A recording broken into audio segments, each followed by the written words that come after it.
This conference will now be recorded. Please stand for the Pledge of Allegiance in a moment of silence. I pledge allegiance to the flag of the United States of America and to the republic for which it stands, one nation, under God, indivisible, with liberty and justice for all. Thank you.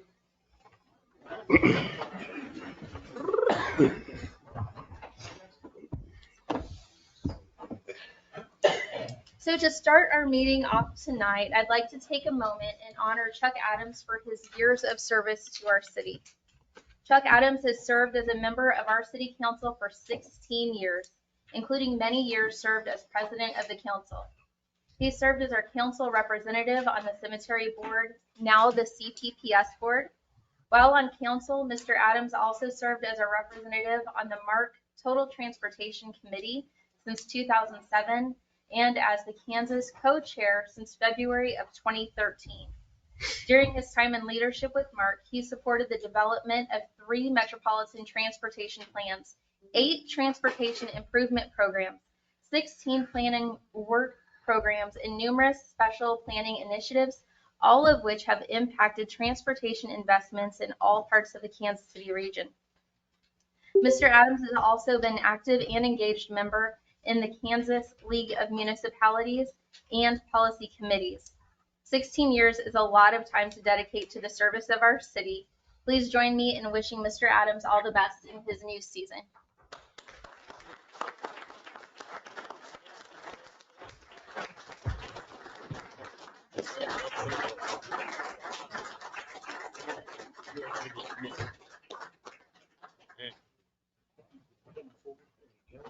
Yeah, I might fall off the stage.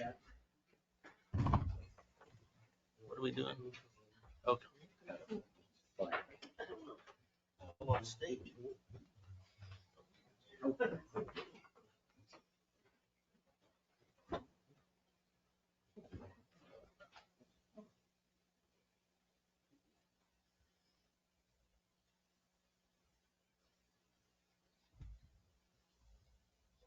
Oh, wait a second, I gotta get one, I'm sorry, I gotta get one picture.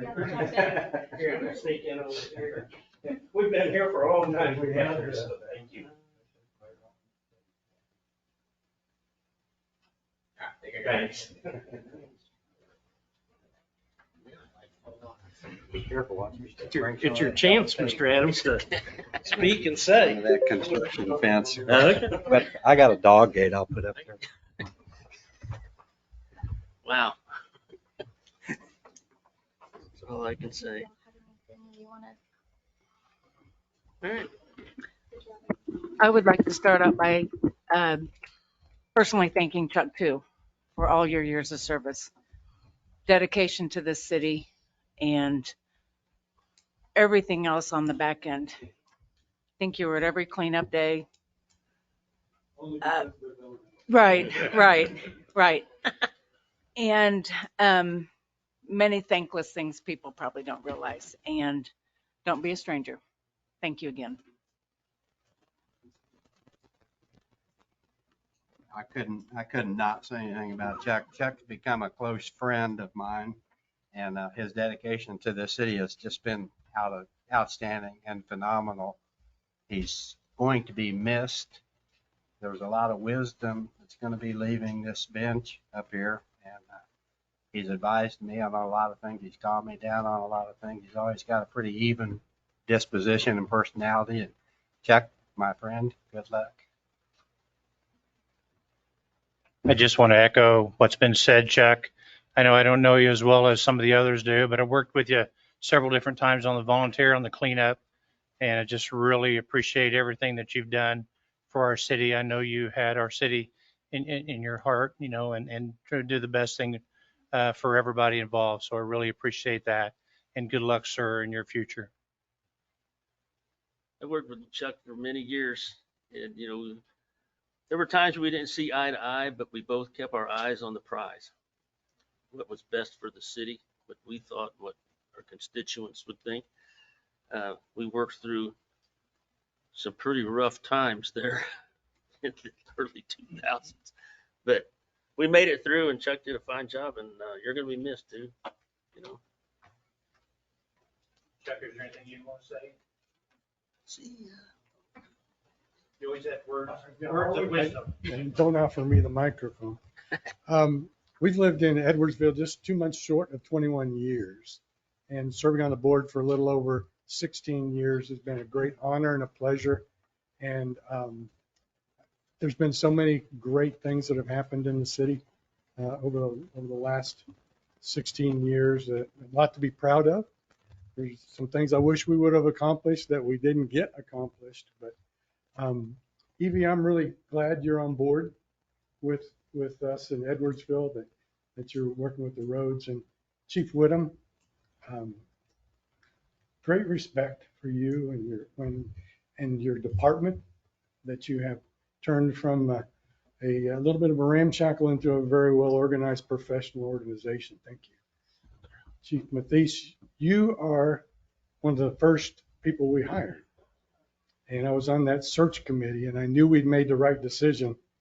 And I asked one of the members of the search committee, some background, how long it would take to turn our police department around. And he said, it'll take 7 years. And Mathies did it much faster. And with a professionalism and a dedication to the city that's just unrivaled. I greatly appreciate you and your job. And Zach, your talents have been very well used in the city. You contributed greatly. I can't say enough about what you've done for the city on a communication basis and keeping things moving forward, working with you on the cemetery board and so I really do appreciate it. And to who has become a very good friend, Mike, we've gone through some tough times. He was actually the first hire. It was supposed to be just interim. Yeah. He told us it was interim, but we had a different thoughts in mind. And so I do treasure our friendship. I treasure your leadership, your honesty, your integrity, and your passion for the city. Yeah. And Mayor Rogers, we started together. And your term and my first term were coincided in it. It was great serving with you as well. Council members, your passion for the city, I appreciate it. Like I said, we've not all agreed on anything, but we've had open discussion and able to work through things. So Godspeed to you. Blessings to Edwardsville, to its residents, to the leadership, and keep the citizens in mind, do what's right for them. Thank you very much. Thank you.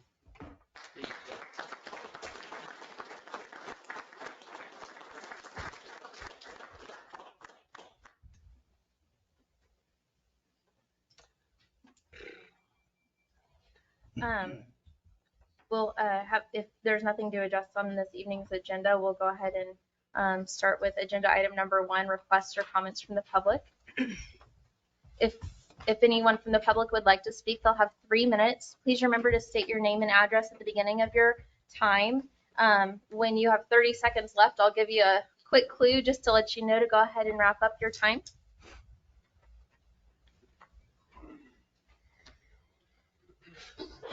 Hello, good evening. Dave Johnson, 1205 South 102nd Terrace. And have a comment about 102nd Street. I see there's going to be culvert repair projects being talked about. I'm pretty sure I know where that is. I just wanted to kind of iterate the need to look at 102nd Street from K32 to say Edge Hill, minus the deep asphalt repair that was done a couple of years ago. But the 3 houses that have been built right in that area have destroyed the shoulder. The road is becoming dangerous, and just want the council to take that into consideration. And just like what Chuck Adams was saying, I appreciate all you up there too. It's probably a thankless job, and I appreciate you too. What was the address again, sir? My address is No, not yours, the location. K30 on 102nd Street, I'm talking to around about K32 to Edge Hill, with the exception of the deep repair section of that, because there's two segments of that need looked at. Okay. There's sinkholes right in front of Batliner's house. I don't know if you know where that is, but there's a big creek there. There's like a, what do you want to say, a sinkhole going on, a couple of them.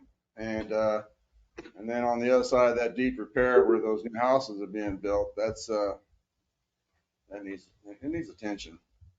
So, thank you. Thank you, sir. Thank you.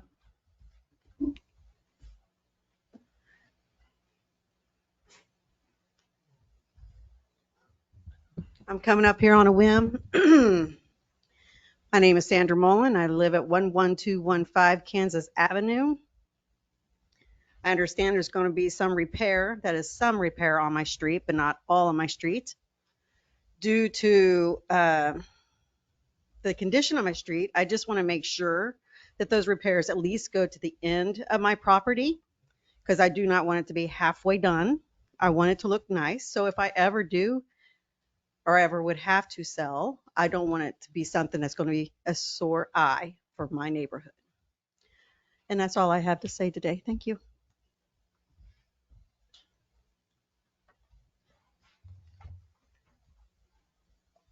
Brian Brashear, 745 River Falls Road. I'm here on behalf of the HOAs. It'd be Parkway. I guess it's going to be all three of them, 1, 2, and 3, and the River Falls subdivision. There is vacant areas that are also known as common areas, drainage ditches that were built in 1979. The parkways, the shelter building at the parkway, the trash, the whole trail, everything, anything that is south of that trail basically has been deemed a special assessment tax in 2008 and 2009. The property has never been taxed before that time period. After 2009, it was put back in a non-taxable status, and then it was sold on the courthouse steps last June, I believe.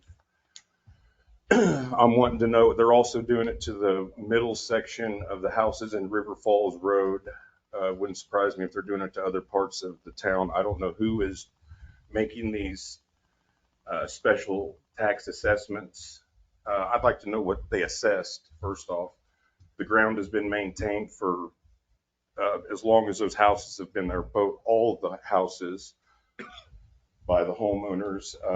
The PDFs that were when the purchase was made, for like when I purchased my home, the understanding was the property owners, until there was an HOA established, would take care of maintain it up into the property lines that the other HOAs are doing, because the city does not maintain this property.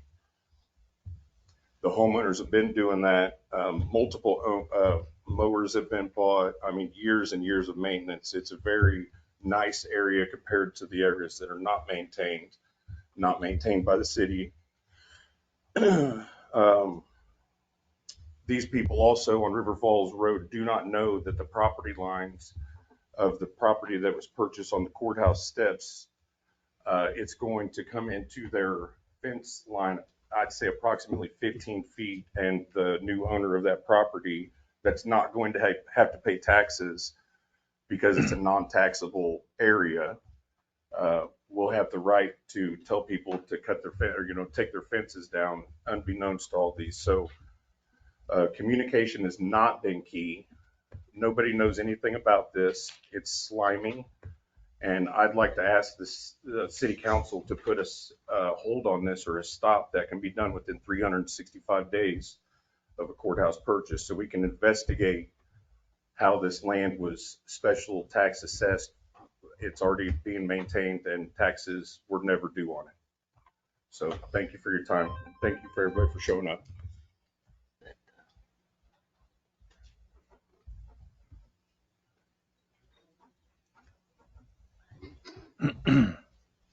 Julie Thomas, 615 River Falls Road.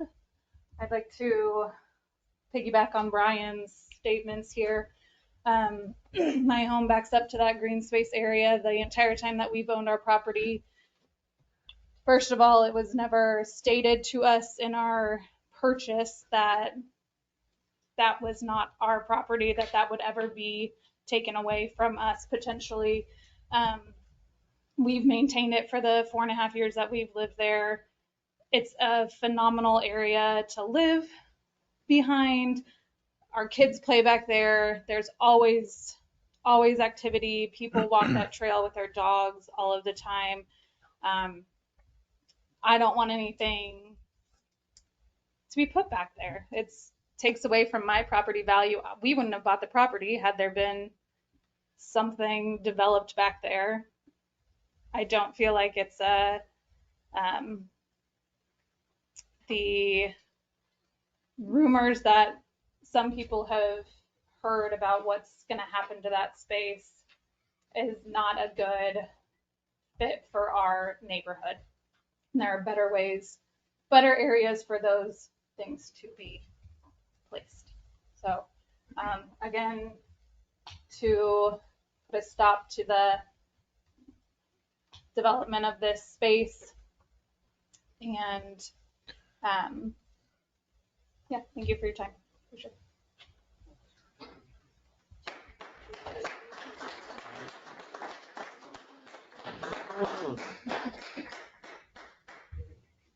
I'm Jim Farr. My wife is Deanna Farr. We live at 595 River Falls.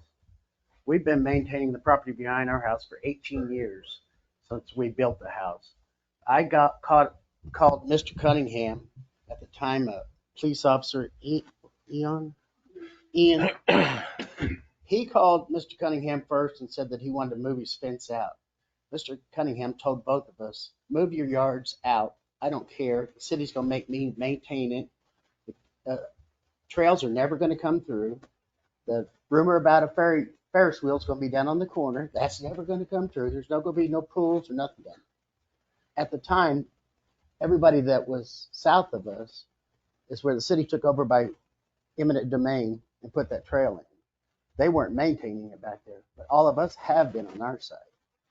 When we were trying to put a home association down there, the city kept wanting us to put one in. This is our 4th meeting on this. And I asked a lawyer that was here at the city, I said, if I maintain that for 10 years, doesn't it become my property? He said, no, it's actually 15. Well, I have been maintaining it for 18. I saw it and see it. I'm also questioning the home association behind us, which I think is Part 3. They have ditches. They don't have sewers like us in the street and curbs and everything. All theirs is runoff. This guy starts putting his vineyard or whatever he's wanting to do back there and starts eroding that. Where is that water going to go? I know since I've lived there, Don Moon has been hired to clean those creeks all out of the runoff and reseed it and everything. They've always maintained the trees and everything back there. I know Mr. Carter, who just passed away here recently, he was one of them. He used to always give me the firewood and stuff, and I'd go split it and everything. But I don't know how this all got, like Brian's saying, put on taxes and take back off the tax roll. So I guess he bought it for $2,100 with the taxes he paid. I've heard that he's buying behind the other houses and also down here around this tower where the other runoff is for the street, which our neighbor behind us had a fire pit and used my splitter and he had wood. This guy's now made him move it through the city. Somebody from here at the cities came down too and told him, you have to move all this. This guy says he bought this land. This is his only way in and out. This is dead end street that he ended up. So now everybody in the neighborhood that's enjoyed that, we went out there on weekends and stuff and had parties, cookouts, stuff like that. Now that has all been taken out. They made him move it out. And I don't know where this guy lives or anything about him. He just shows up and now it's his. And I'm hoping I don't have to move my fence in. Like I said, I've maintained it for 18 years. Thank you.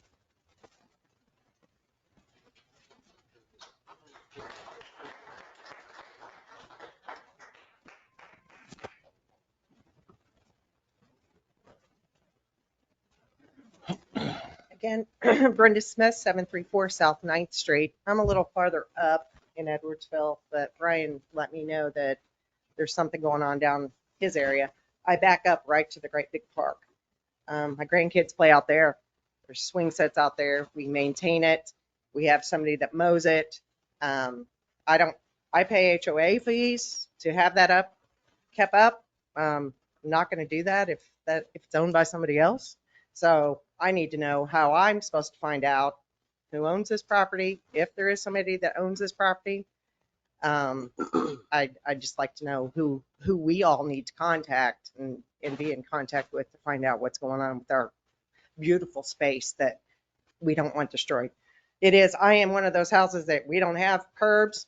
We don't have anything. All the runoff is on my driveway. And if I don't dig it out, it stays on my driveway and ruins my driveway. I talked to the city about that. They said it's the HOA's problem. Well, now we are the HOA. We are paying the dues. We're taking care of that. Where's all that water going to go if they start planting something back there? I have no recourse. So who are we supposed to contact? Thank you, Brian, for letting us all know, and we'll be in contact.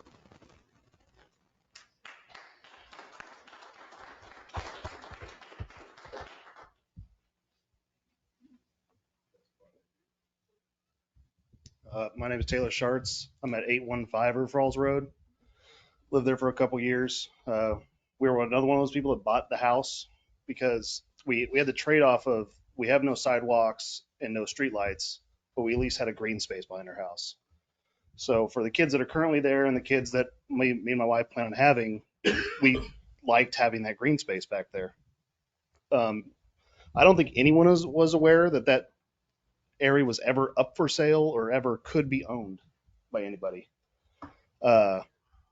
And if somebody has purchased it and it sounds like they plan to use it for commercial use, putting a vineyard back there, I highly doubt that's personal use. That they should at least be going through the proper permitting processes and submitting all the erosion and soil control reports and plans that they need to have to use it for commercial use. Because a lot of people's yards will be destroyed if this is put in, and I don't know what we're going to do to protect what value we've accrued in our home. So that's all I have. Thank you.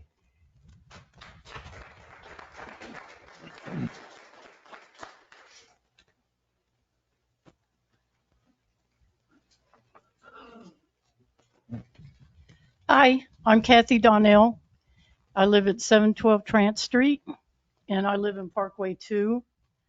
And I've lived here 37 years in the same house because I've looked around at other places, and you just can't get the look and the beauty of my back deck looking out to that green space. It's beautiful. Everyone maintains it, and they work hard at it to keep it looking good. We do have drainage back there, and the ditch, everyone depends in the parkways for that ditch to carry all the water out. And if they put something back there, it's going to mess up it's contoured, the land is contoured so it runs down and all that stuff. I don't know who this guy is or what he wants to do, but if they put that back there, it's just going to destroy some of the prettiest scenery, to just walk out on your deck and look around and it just feels good. You can't find houses with such a nice green space. And I don't know how this all came about, and I never thought I would have to worry about it. It's a small strip of land, and for him or someone to do something with it, it doesn't make any sense. I was always told that was private property to the HOAs for the parkway. We've had a fox back there and other things. And when I called the city, they said you couldn't go back there because it was private property. And I don't know how that changed, because all these years, it's always been maintained by the people that live there. So that's all I got to say. Don't let them do this, please. It's just pretty. You'll have to go back there and look and just see how they could really mess it up. Thank you very much.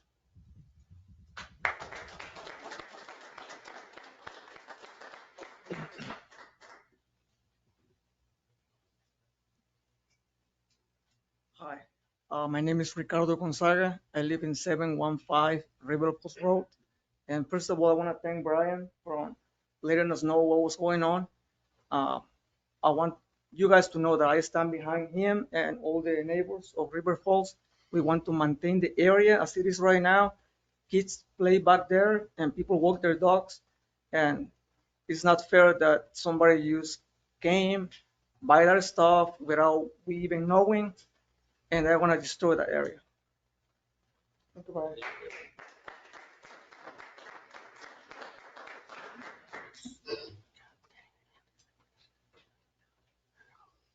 Hi, I'm Peggy Lindsay. I live at 715 River Falls Road. I just want to say my biggest concern is if they are going to build some kind of vineyard, they're going to be using pesticides. And I do not want that around my children or the other children in the neighborhood. That is not going to be healthy for any of our children in that neighborhood. Thank you.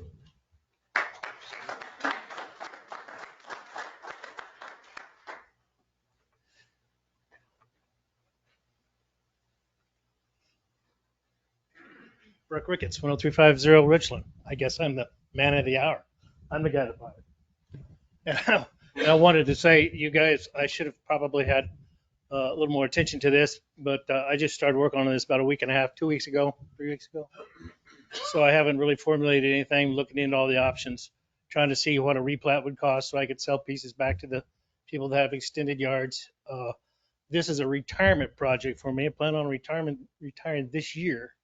And it's not a commercial vineyard. It's basically my garden. And it would be on the west end. There'd be no runoff and there's nothing going east where the ditches where they're concerned for the nice big green space. There's nothing there. It's a drainage easement. Can't do anything with it anyway. Nobody can ever. So if you guys have questions, I'm here. Only get 3 minutes.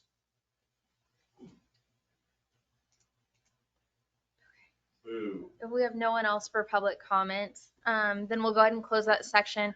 I believe Mr. Webb has done a little bit of research and looked into this. Mike, would you share what you found so far and if there's anything like what the city's role in it might be? Like I said, very little, minimum research. We did meet with Mr. Brashears earlier today. And so effectively, Mr. Rickett, who just spoke, did purchase the property through a tax sale. It's not that the taxes were put on it, that it changed in use. There was special assessments apparently from 2008 and 9 for code or trash and debris violations is what the county shows. Mike, is your microphone I'm sorry. on? So close to you? I'll bring it up a little closer. And so there was the items of special taxes on the property. We were not aware that it was going to tax sale as well. So we learned about this fairly recent ourselves. I think what has been discussed about this date being June 29th, there is a 12-month period from when a property sells to basically a period of redemption or set aside that can be ordered by the judge. That is a county function. So generally what happens if a prior property owner then comes forward with those taxes during that period of time that are due, the judge can set that aside and basically it terminates the sale. Obviously, we're not the property owners of this property. It was platted as a common area. There was several common areas platted. Portions of those common areas are also easements, drainage easements predominantly, and sewer. There's sewer utilities in that area. So it still shows as a common area. There are restrictions and covenants like in every HOA. The challenge has been there's no HOA board. There's no entity for possession of the property, right? So who does the property go to? So since that never changed, the owner of record was the previous developer, Cunningham Warren Properties LLC. They have been out of business for many, many years. I believe both of them are now deceased, last that I heard. So I'm not sure all the legal pieces of that. And so I think the discussions we had today is they probably need to either obtain an attorney or somebody to represent them to go before the judge in Wyandotte County Court and ask them to set that aside. I would say if they can get that set aside and set up the HOA so there's a transfer of ownership, as I understand talking to the county at that point, the city could say, we're going to waive these special assessments. And I would recommend we do. But we can't do that until the property has been transferred to another party if the judge approves such things. And so it's kind of out of our hands as to any actions. We don't have the authority to just say, set it aside. I mean, our city attorney may have, can speak to the legal pieces, but that's my understanding. We're not a party to the transaction. And Mike, with that being in our city though, wouldn't we have a plat or a map of what was laid out? And if there's green space dedicated for the HOA, I mean, how can that come up to a tax sale? You know what I mean? I'm not sure I can, I think that is definitely a legal question. Right. And even if you purchase it, right, and each of these people that bought their homes, they had deeds, covenants, right, with their package of information. And it talks about the use and rights of common areas. So I don't know how that process works if a private owner buys it at this point. I don't have an answer. Again, the city attorney may. Yeah, I don't have an answer to that as far as whether any restricted covenants can ever be considered a lien that would be dischargeable in a foreclosure action.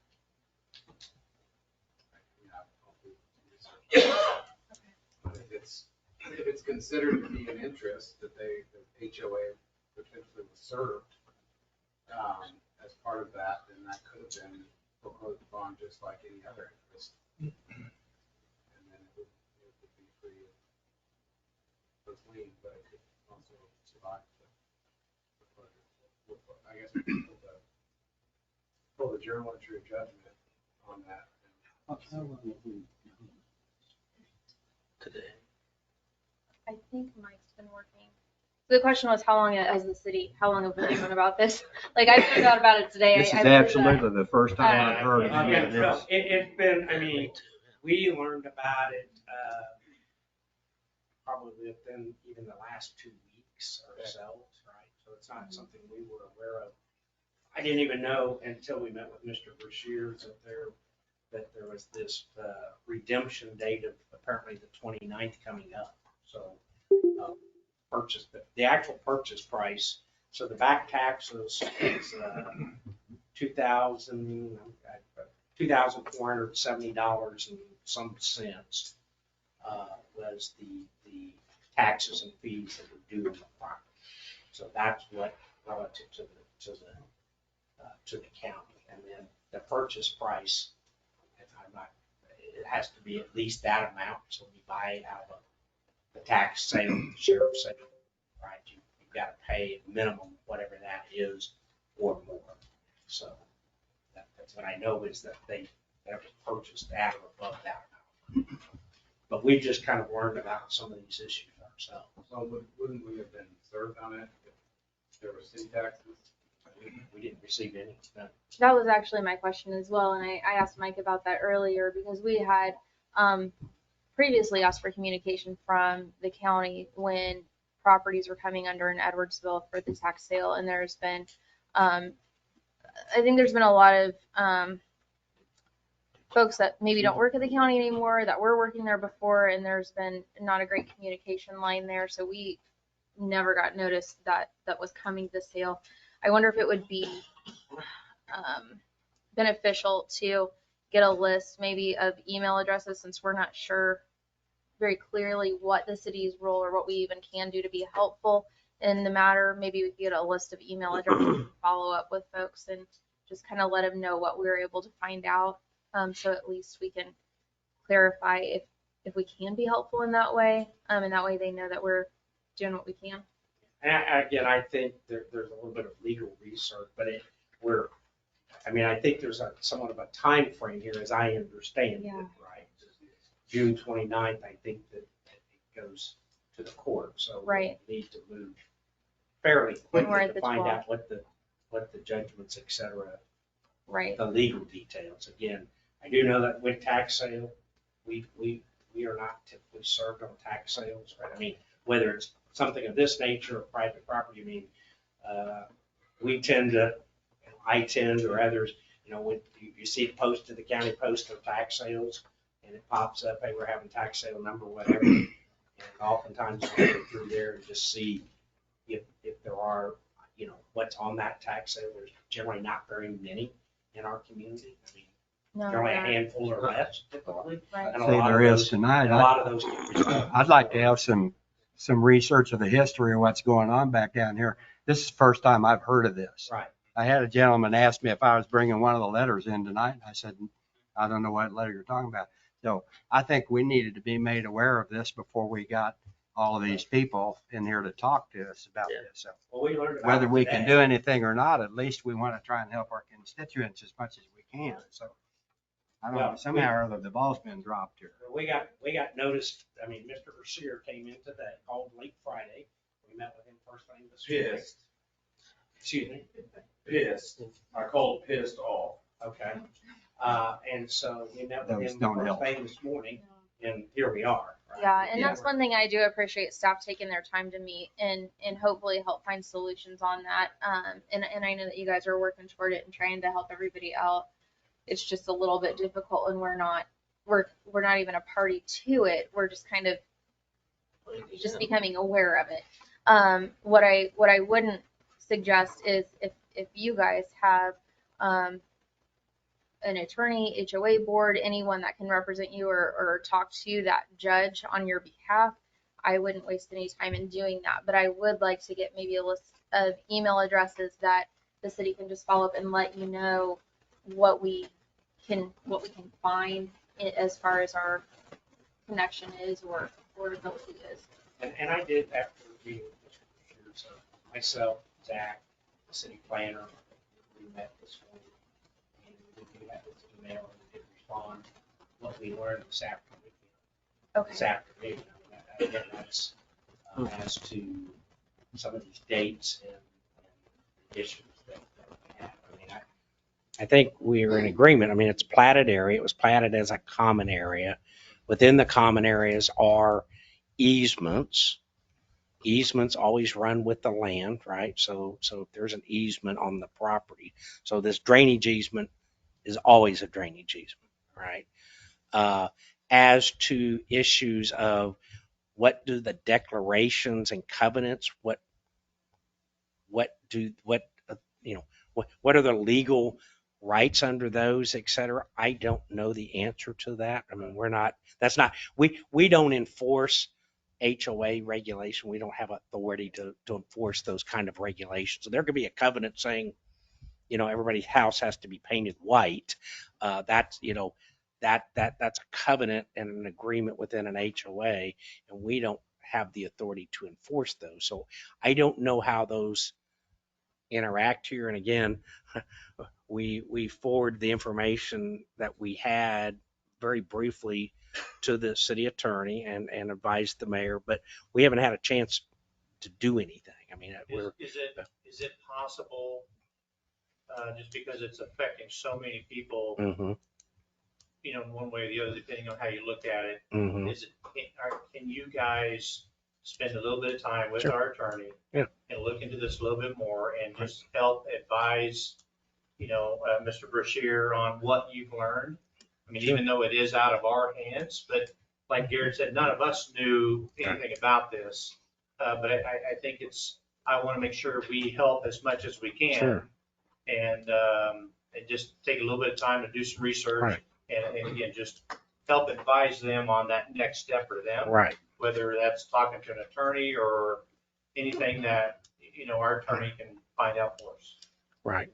And I would say including which HOA owned this space, whether we're looking at the River Falls HOA or the park, if just how it's deeded or titled. I don't know if that's, Sure. but it seems like there might be some confusion even within the residents because we had Yeah. folks from both subdivisions feeling like their HOA was covering it and Yeah. caring for it. Yeah. And so I just feel like there's some confusion there. I think that, I mean, I will say that this issue around these common areas, and I think several people in the room, you know, there's been this issue between the developer and so, you know, typically developers are the HOA until the lots and homes are built, and then it generally transfers to a HOA board, an entity, right? And that never, from anything we've seen, that never occurred. So the person being probably noticed was the property owner being the developer. We did have a couple of meetings that we hosted here in the past to try to help talk about the idea of formation of an HOA board, et cetera. We invited an attorney who specialized in this kind of information, the president of a company that's now called First Service Residential. They're a big property management company. Just they came, you know, as volunteers to help try to provide information. So we've tried to be helpful in the sense of providing information, right? We can't, you know, force creation of an entity. I don't believe. So we've, you know, we have tried to do that, but this was not something we were aware of either until recently. So there wasn't an intention of not trying to keep the council engaged. It was we weren't engaged in this process. I mean, had we been aware, I think we would have had discussions prior to it going on tax sale. We've had other properties where they've gone to, you know, they'll show on tax sale, but something's occurring with them, right? And we'll say, hey, wait a second, can you hold this from the tax sale? But we weren't aware that this was really on there until kind of really after the fact. And it's 2 tax sales ago, right? I mean, there's this tax sale, this occurred on sometime in 2022. And I think there was another one in early 23 that's happened. So I know that doesn't answer people's questions, but that's just some of the history. But we can get with the city attorney and find out some of probably the legal pieces of this that we just haven't had a chance until now. Now, I don't, from the information I have, right, from the county's legal, the people that deal with this, right, we're not a party to this transaction, so we don't necessarily have standing or authority to say, you know, set this aside. Now, I'm going to let our legal counsel do those research. That's just what was told to me. Right. Week or so. Yeah. And work with city manager and citizens to provide more information. Sure. To the extent that the city doesn't have any interest in intervening to set aside, then it becomes incumbent upon citizens and property owners to, you know, try to. He doesn't have a mic. These people need to hear him. Okay. It's hard to tell what you can hear.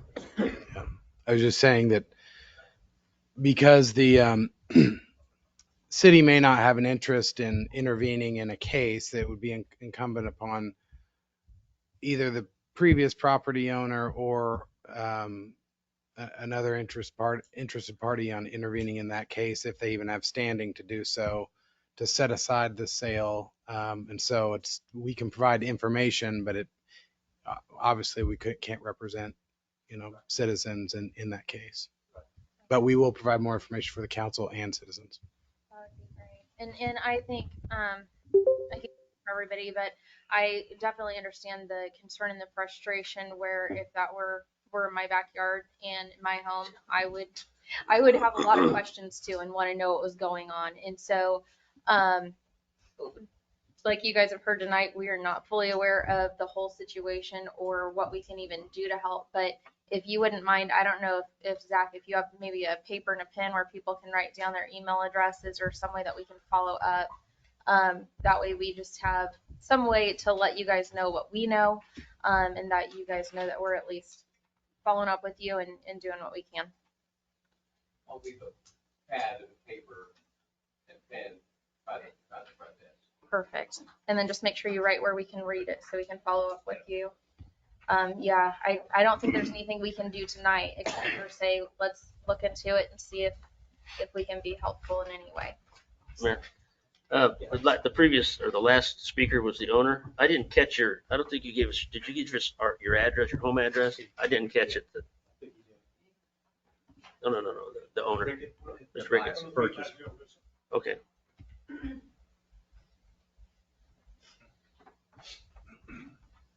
Okay. All right, thanks.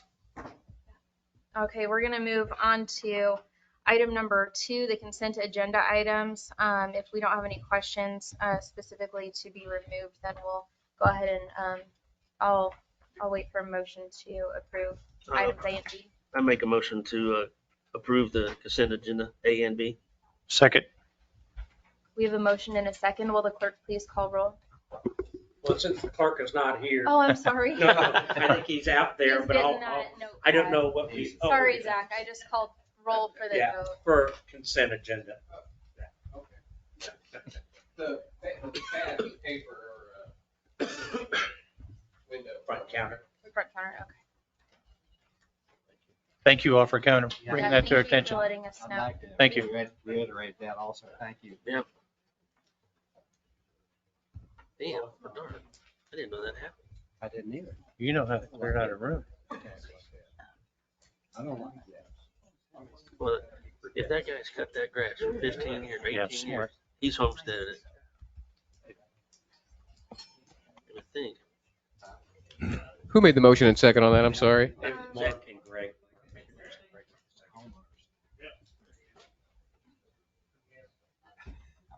Okay.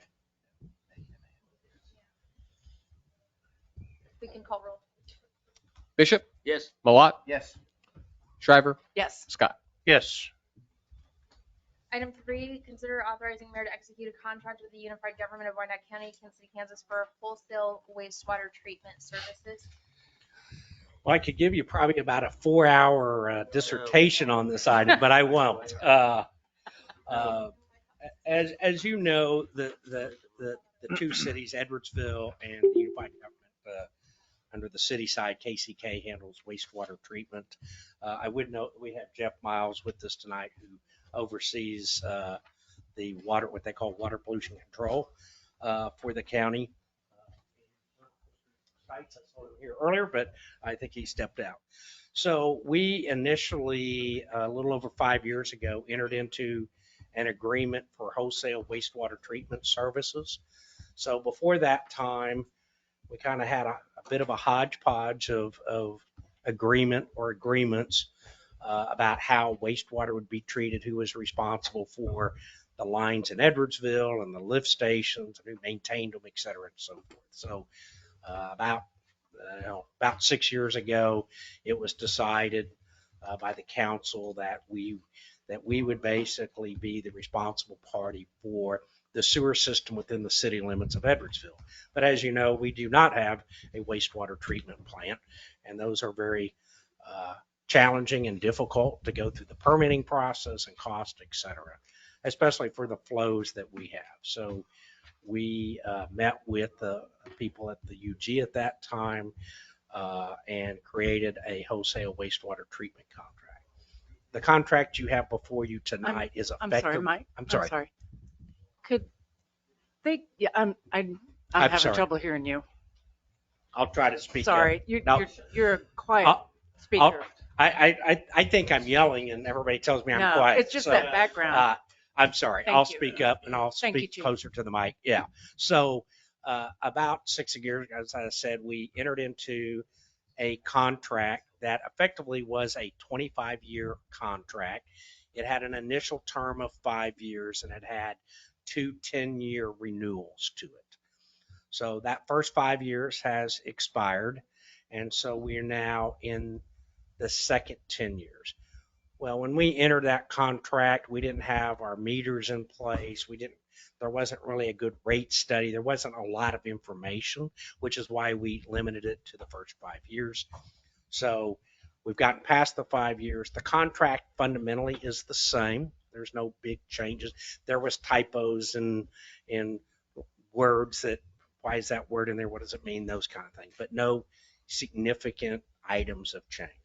The two areas that we did change in this contract was one was our total capacity into the wastewater plant. So when we think about a wastewater plant, they're always a capacity, a size, not necessarily what goes through it, but what they're rated for. So this particular plant, called wastewater treatment plant number 20, has 7 million gallons is what it's licensed, so to speak, to be able to treat a day. And we had assumed that we had about 2.8 million gallons potentially going to that plant through two connections. The one was down south, the old lift station. When we went back and looked at it, though, that one had 0.7 million gallons a day, but it had what's called a peaking factor of 2 to 1. So at times in wet weather, you could have more flow than you do in dry weather. But since we've put a meter in, that's really not in place anymore. So that one is technically 0.7 million gallons a day. Up north, when we negotiated that agreement, it's 1.4 million gallons per day. So that's what we can put through those two lines. If you take that in its entirety, that means we have about 30% of the plant capacity allocated to us. Currently, we treat or send for treatment about 300,000 gallons a day. So lots of capacity. We don't use a lot of it. But when you're building the rates, and this is why this part's important, rates are generally based in part to those fixed costs. You still have a wastewater treatment plant. Whether you put 1 gallon through it or millions and millions of gallons through it, there's certain costs, right? And so the rates are divided between kind of the fixed cost and the variable cost. Taking all that in consideration, it was like there's not a good reason for us to continue to effectively buy 2.8 million gallons into a wastewater plant when we're only using 300,000, and even in a pretty aggressive build, we probably don't get to that point for a long time. If you think about it, pretty much all of our wastewater today goes through the south and includes all of the industrial park, all the residential areas south of K32, the residential areas, the developed residential areas to the north, and the school. If you take all of that sewer, and we generate 300,000 gallons. So from a capacity standpoint, staff was very comfortable with reducing the capacity, which in effect helped reduce the overall rates that we pay. So the second area is the rates themselves. So the UG hired Black & Veatch, which is kind of the leader in wastewater treatment assessments. Utilities is kind of what they do. They're based here in Kansas City, but they do work all over the world. So they did their rate study and then figured out how to apply that rates to us. And that's what you have inside the contract, I believe, around page, on page, starting on page 11 and on to 12. So section 6.3 is the rate schedule. Now, the rates are increasing, as I say, especially in the first 2 years, but I must note that there was no rate increase for 5 years from the UG to the city. But we, during the budget process, have let the rates, what we charge to the end customer, creep up a little bit, realizing at some point there would have to be rate increases, and we didn't want to have a big spike in those rates. We'll have to determine how much that will be probably through the budget process at this point. But these rates go into effect July 1 if approved, and you see what they are. So the first 2 years increase, 10 to 12%, but then the next 3 years it's fixed at a 4% increase, both the fixed rate and the variable rate. And that is in keeping with exactly what the UG is doing for its customer base, right? So they looked at their rates. They actually adopted a couple of 5% rate increases over the last couple of years. And then in 2024, 2025, it steps down to 4%, and we're just matching that, right, as a wholesale rate. What we charge is different than what, our rates to the customer are different than what the UG charges to its customer because we're two separate entities. We're just buying into the treatment part. So it's our recommendation to approve this contract. I know it has a lot of words to it.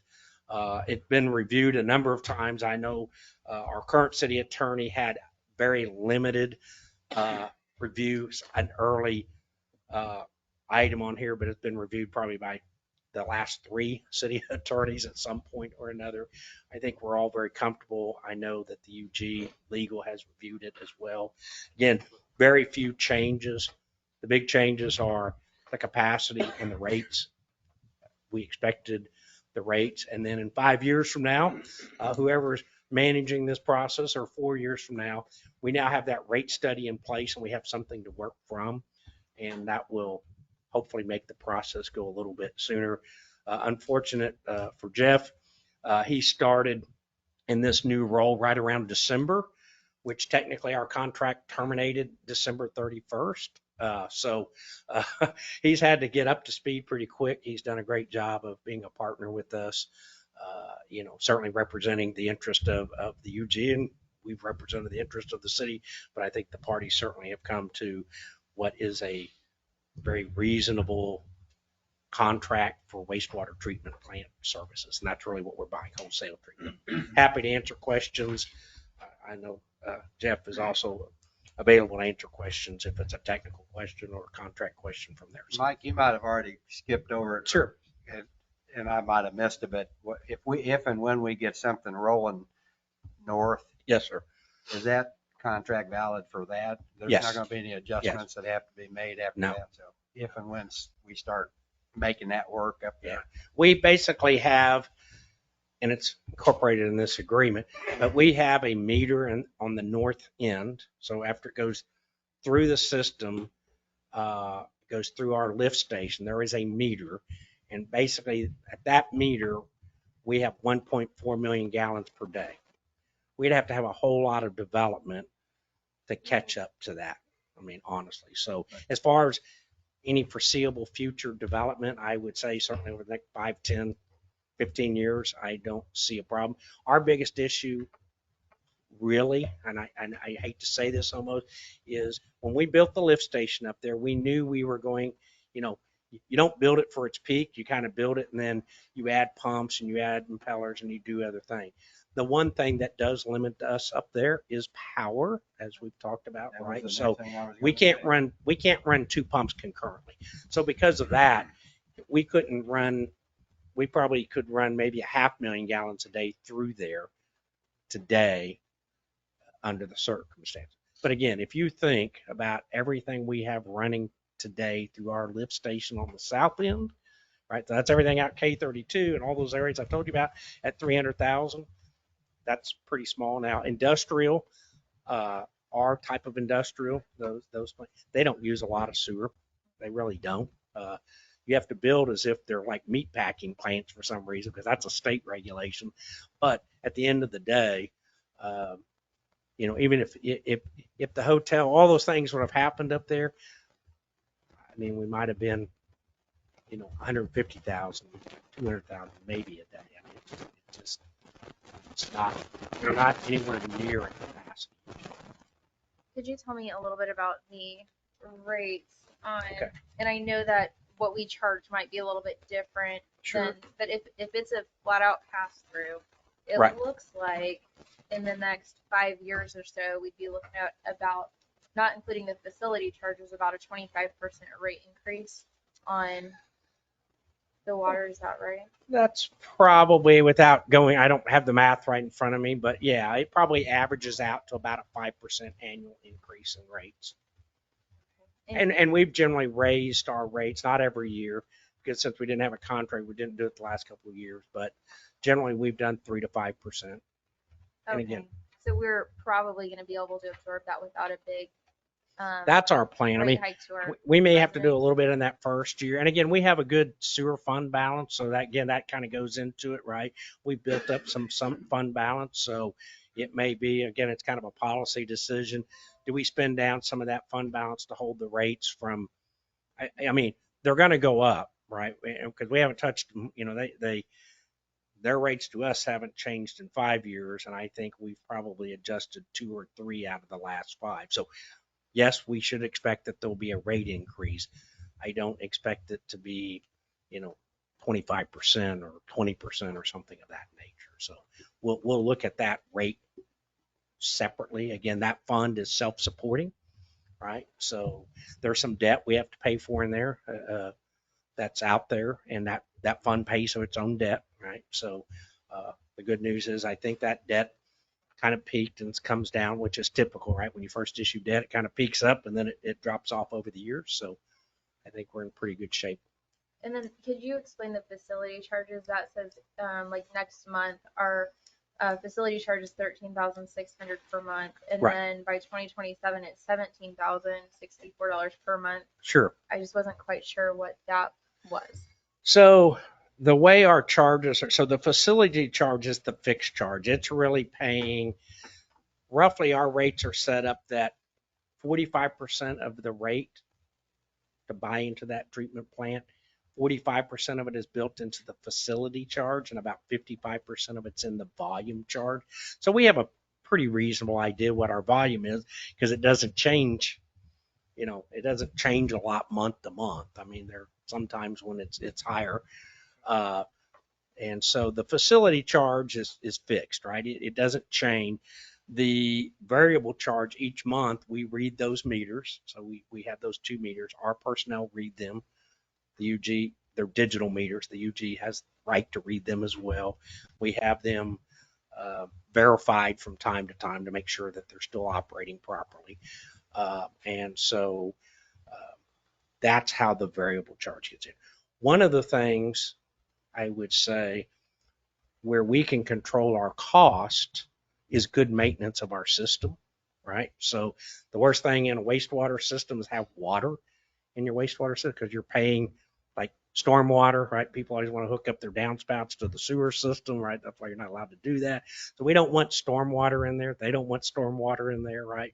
Because it have a big rainstorm and all of a sudden your plant gets overloaded. So the way we best can control our costs is to ensure we do a good job of maintenance of our system. And that really was one of the reasons 5 years ago we elected to do this. And this is no, our contract had it this way, right? So the UG helped greatly in maintaining the main lift station, right? But the contract wasn't set up for them to maintain the system, nor was it set up to support new development, new extensions of sewer lines, et cetera. So they didn't do that. Now, when we called them, we had a sewer problem or something, or we needed a back truck, or they came, always came, and they still do today, right? If we have a problem, they've been very helpful to come and, hey, help. We may have to pay for those things from time to time, right? Because it's not fair for something we generate as a cost to bear on KCK, just as we say we don't want to be paying for other people's stuff. So, but it's always been they've been very helpful on those things. So I don't know if that's probably a long answer to that question, but the fixed is to ensure for them, right? They got manpower and they've got all those things that come with running that plant 24 hours a day, 7 days a week, 365 days a year. We're paying our share. I mean, I don't remember what the total, what is 28 million in fixed asset cost or something of that nature. So we're a very small portion of it. And so is that finance charge part of that 25%-ish? Yeah. The last question I think I had is we have an agreement with Bonner for their eventual development. Correct. Do we have an agreement with them that raises their rate upon the rate increase with the UG? We do. So the rate for any connection outside the city limits is 1.5 times the rate for inside the city limits. So whatever comes through there's a meter. That was one of our requirements, right? They had to set a meter up before it enters our system, which ultimately enters their system, right? So both parties wanted this. So there's a meter there. That meter will be read. Whatever flows through that meter gets charged back to the owners of that property, just like we would charge, Fastenal or somebody, that they're paying a meter charge. So we're not absorbing more cost No. because this end is raising. No. Okay. And if they have, I know this is a concern we hear, so two things. Number one, if you remember, we limited that capacity to 100,000 gallons a day, right? Because we didn't want to give up capacity that would then prevent us from having proper development. And two, if there is any items where they're called an industrial, significant industrial user, right? So some businesses may put things into the sewer system that are okay, but they take more treatment cost. Those particular industries have to get a permit through the unified government because they really have the expertise and it hits their treatment plant. And there's a charge for that, right? And they pay those charges directly to the unified government. That's the way this is set up. Thank you. I don't think we may have one. Do we still have one? I think INX is still one of our, yeah. INX, because they produce paint, right? I don't think we've had problems, but right, because of their product, they're a significant industrial user. I think Miller Refrigeration used to be, and they may still be. I think that's the two we have. And Josh, did you have a chance to look over this and are you comfortable with it? Yes. Simple answer. You want to sign? You want to sign? Well, I typically we say have the city manager. In this particular case, the old agreement was signed by the mayor, so we just left. We didn't change other than what names were on there, to be quite honest. So, Madam Mayor, I make a motion to authorize you to execute a contract with the Unified Government of Washington County, Kansas, City, Kansas, UG for wholesale wastewater treatment as per the contract that was presented to us tonight. Second. We have a motion and a second. Will the clerk please call roll? Bishop? Yes. Malat? Yes. Shriver? Yes. Scott? Yes. I'm on a septic. Yeah, me too. Number 4, consider authorizing city manager to enter into a contract with High Point Grading for demolition of structures located at 111 South 4th Street, which is old business we're coming back to today. No, this is yours, sir. All right, Mayor I and only Council. one a day. Yours was long enough. Yeah. Keep you informed. Mayor and Council, this is a demo of the property of 111 South 4th Street. City purchased that on February 23rd.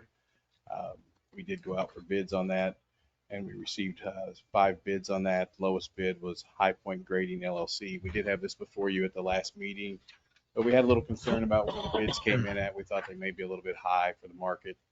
We went back and contacted the lowest bidder and the second lowest bidder, and we got very similar answers on why they're where they're at, and they were just the market prices. So we're back before you tonight asking to approve a contract for High Point Grading for $19,500 for their base bid. See, what's the difference between I guess I know what it is, bury in place versus base? We were letting them crust the foundation and just bury it on site, but after talking, I'm not a huge fan, but it's an option. If we go back there and try to build something that we need piers or something there, it's going to be a problem having that buried. So we would really prefer not to have it there. Make a motion to authorize the city manager to enter into a contract with High Point Grading LLC for demolition of structures located at 111 South 4th Street in the amount of $19,500 to High Point Grading. Second. We have a motion and a second. Will the clerk please call roll? Bishop? Yes. Malat? Yes. Shriver? Yes. Scott? Yes. Item number 5, consider authorizing the city manager to enter into contract with Legacy Underground Construction for the 102nd Street Culvert Repair Project. Mayor and Council, I'm going to stay up for this one too, I guess. So we've been looking at this project since I started here in October. And I think it was in the process before I got here. We finally got a temporary easement from some people we needed out there to be able to get access to get in to do what we needed to do. We actually went out to bid on this. Looks like on June 7th, we opened bids. We ended up with 7 bids on this. So it was a very popular project, had a lot of calls on it, a lot of people interested. We did end up with one bid that was much lower than the rest, but it is within the price of the engineer's estimate, actually within about $1,000. So it came in really good. I did a couple phone calls, found out that they were working in a town I used to be at currently, and they had nothing but good things to say about them, that they've done a really good job up there, and they should be wrapping up there before too long. So I think we're comfortable with that company. We'd like to recommend that Legacy Underground Construction be approved for $81,259.50. I got a question for you. You weren't here at the time, but we redid part of 4th Street turning into Edwardsville Drive there, around where Margaret lives. But anyway, there we had some problems with a couple of those because of soil. Remember that? We had, is there anything in our contract contingent upon that because of the soil samples that they weren't taken properly by the? Well, I think you're talking about the area down at the south. Yeah. The ones we built in when we built the, Right. Farther up, we didn't have problems. We had problems with soil and water in the soil. We had to go into cement, limestone, right? But those, we had a problem. Down the road, yeah. But so we're good that they'll come back if we have a problem. I mean, if we get in there, dig it up, some issue. Okay. Just knew we. Yeah. They do have a warranty process on it. I know our soil's not the best here. Yeah. We did not, we did not do though, we did not perform any conditions of soils. Okay. See, just out of curiosity, and I asked Mike this the other day, but how is there $30,000 difference, $40,000 difference between this bid and the next lowest? I mean, how is that figured? I talked to the company, and I think that they do a lot of their clearing and things in-house, where a lot of them are using a third party. When I looked through the bids, the clearing out there, I think their bid was like $6,000 for the area. Some others were like $32,000. We also had a bid for ditching out there. I think theirs was $2,500. Others were like $12,000 and $15,000. So I think it has a lot to do with what they're doing in-house within their company instead of having to get that third party out there to do it. With accepting this, if well, I presume we're going to do this bid, but are you going to be on top of that to watch really 100%. what they're doing? 100%. And I think VHC involved in that too out there with some inspection, I believe. VHC did this time. This is what we typically have inspection services. I'm trying to picture where that culvert is. It's just south of the Swartz intersection. Is it the one that's got the concrete guardrails, or is it south of that? I drove up there. I think it's the one I think there was concrete there, because the other one up there just the has next one the down metal has ones, the the metal metal ones. ones, yeah. The next one down is bad too. Yeah, it needs some work on at least the support post on it. We've been out there looked at it twice, so yeah, it's something that needs to be looked at. Okay, is that somewhere where the man was saying something about a sinkhole up there, or was that even south of that? I don't That know. concern. I'm not sure. We'll have to look at it. It was right, yeah, we're on the same page. Okay. Yeah, that's concerned me when they drive this, and I drive the streets every day, and, I do notice those things. Right. I just had the question about the difference in the low bid. Yeah, I mean, it was drastic, but like I said, they are within the engineer's estimate. I mean, actually just low of the engineer's estimate, so. That could save $40,000 to go to the next one. I make a motion to authorize the city manager to enter into a contract with Legacy Underground Construction LLC for the 110th Street Culvert Removal Project Replacement Project for $81,259.50. Second. You can have it. Stereo. You have it. I think I had Scott on that one. I have a motion and a There's an second. echo. Will the clerk please call roll? Bishop, Yes. Malott, Yes. Shriver, Yes. Scott. Yes. When will be the soonest they can start? We'll have to make contact with it. We'll have a pre-con meeting. So I would like to think within 30 days, but we'll have to see what we get. We have to, so when we have these, we have to get their bond documents. Right. That's their insurance, all those kinds of things. They can't do some of those things until they get the contract and then get the bids. I didn't know about 30, but. I didn't know if they were out a few months due to work. I didn't know if the company was out a few months due to work or Oh. if they're ready to go. I don't think so. From when I talked, it sounds like they're wrapping up the one they've got up north, so it sounds like they should be available relatively soon.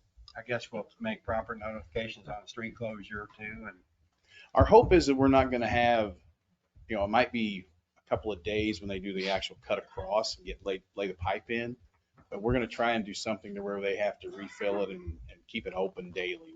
They may be closed a day or two in there, but we'd like to see them do something to get temporary passage through there, at least during the evenings and things. So, Very good. Thank you. They do a great job. Let's keep their phone number. definitely. Item number 6, consider authorizing city manager to enter into a contract with McNamara Construction for 2023 street maintenance repairs. Mayor and council, this is actually the RFP we put out for 2nd Street and Speaker Road to have those pulverized in place and then have them graded and asphalt capped on them.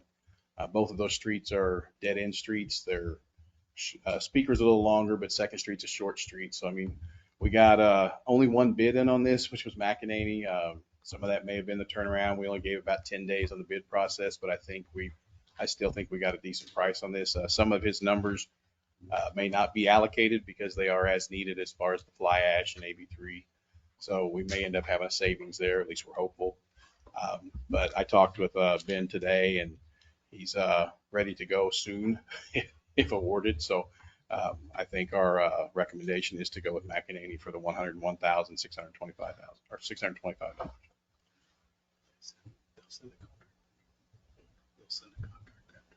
I will make the motion to authorize city manager to enter in a contract with McNamara Construction Incorporated for 2023 street maintenance repair projects in the amount of $101,625. Second. We have a motion and a second. Will the clerk please call roll? Bishop? Yes. Mawat? Yes. Shriver? Yes. Scott? Yes. Item number 7, consider bids for janitorial services and city facilities. Yes, ma'am. So unfortunately, this is the second time you've heard this item this year. Madam Mayor, members of council, what we have before you is the results of the RFP, the re-RFP that we issued for janitorial services for city facilities. We previously went out for bid for this contract earlier this year and selected KCK Maintenance Solutions at that time. Unfortunately, since that time, we've just experienced subpar service delivery, I would characterize it as, pretty much all of the facilities that they maintain. They started off okay, but I don't know if it's a staffing issue or a communication issue, but the service levels that were stipulated in the contract were just not being met. And so we've kind of exercised our cancellation process with them and have subsequently gone out for rebid. The silver lining to this is that the apparent low bidder, Service Systems LLC, does appear to have a little bit of a cost savings. And our office administrator, Brenda McDonald, has done some checking up on them. They do have some office areas in the metro who gave some good reviews. So at this point, I'm comfortable in making the recommendation to award this contract to Service Systems LLC for the janitorial services for city facilities.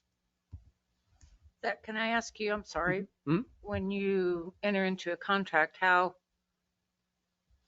so evidently we got out of the first contract. There's a cancellation piece of it. If either party aren't fulfilling their obligations in the contract. No penalties or anything? No penalty. Just as long as we give them proper notice, which in this case was 30 days, and it'll probably get cut down a little bit. But there's no penalties charged to the city. Okay. Did this company supply any referrals at all, Zach? They did. I unfortunately don't have them with me, but our office administrator followed up on them and then just and reached out to. They had a list of 3 referrals of office parks in the metro who we contacted, and all the ones that we were able to get a hold of had pretty good reviews of them. Didn't have any major complaints and said they were responsive. They've actually got an app on there as well that kind of tracks that they provide to our staff to where, if there's some service issue that springs up, we can kind of quickly communicate that and see track how it's getting resolved. So that's promising. Thank you for that. The janitorial services, do they supply our toilet paper and other things like that? So we get our own toilet paper and the paper products, but they provide all the cleaning products. So Okay. the sprays and the wipes and all that. They're their agency who provides all that. Okay. And the reason for that is because they're not in the facility, Right. as often as we are. So we make the order when we need toilet paper or we need paper towels or those kind of things.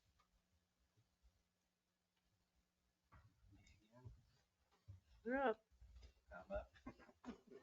Madam Mayor, make the motion to enter into contract with Service Systems for janitorial services in the amount of $16.55 a month. Second. We have a motion and a second. Will the clerk please call roll? Bishop, Yes. Malat, Yes. Shriver, Yes. Scott. Item number 8, here presentation regarding the development of the 2024 annual budget focusing on preliminary financial projects for 2023.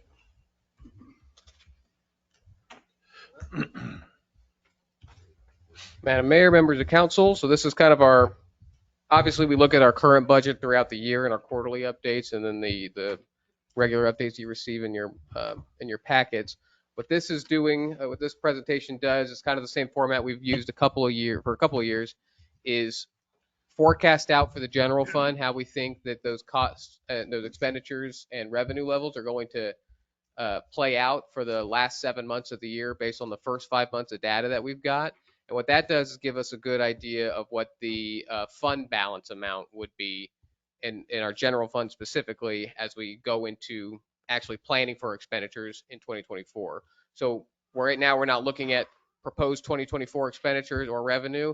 We're just forecasting out what we think the rest of the year is going to look like, which kind of sets the table from a fund balance perspective of how much money that we think we're going to have and if we're going to be able to meet our finance policies in relation to maintaining that reserve. So as I mentioned, this is kind of the same format that we've used in previous years. So what this slide does is take a look back to May of the first meeting in June of 2022, which used the May data up to that point, and it collects it in that first column. So that was our estimate through May of 2022. We update those, so it's an update from the adopted budget. And then the next column is the 2022 audited figures. The third column is essentially how the difference between the two. And so what this shows is last year, as far as our major revenue line items, the line items that we collect over $100,000 in revenue on, we were about 4% off in our estimates that we gave you in May to how we actually ended up in the audit at the end of the year. 4% to the good, I should say. So we underestimated those returns by about 4%. As we went on in the year, these numbers kind of bounce around. We get really tight. 4% is about as bad as it gets from a estimate standpoint that we give you by the time the budget adoption actually rolls around. Because as we get more data throughout the year, that helps us with our forecasting, and we're able to give you an even tighter number. From a total revenue perspective, we were about 5.4% off, again, to the good. Why this happens is when we have got a strong first couple of quarters and our estimates show that we're going to, if we continue on that trajectory, then we really exceed our initial estimates. But when that starts to show that, we like to rein those in a little bit just to account for unexpected, turns in the economy, things like that. Because it's always better to underestimate your revenue than overestimate your revenue. And from last year's perspective, from a total revenue standpoint, at this point in the year last year, we underestimated by about $367,000 or 5.4%, again, to the good, within 5% of what our audited figures ended up being. So I pulled out a couple of our major revenue line items to go into a little bit of detail to talk about how they've changed from our initial budgeted estimates. So what I've done in these columns, and you'll see each year, 2018 through 2022, and then each of the line items that's in our sales and use taxes. So in 2018, that first cell under there, $204,095, that's what we collected January through May in city sales taxes in 2018. So you can kind of apply that to the rest of it. As you keep going down, it shows our total. And then it shows the second to last row, it shows a year-end total. And then the last row, it shows what our January through May collections were, what the percentage was January through May in our audited total. So jumping to the last two columns, which is our average and then our updated 2023 estimate. Typically at this point in the year, we're at 38.82% collections of our sales taxes, sales and use taxes in total. We reported in our quarterly updates, we're performing above that trend line, at least in the first couple quarters.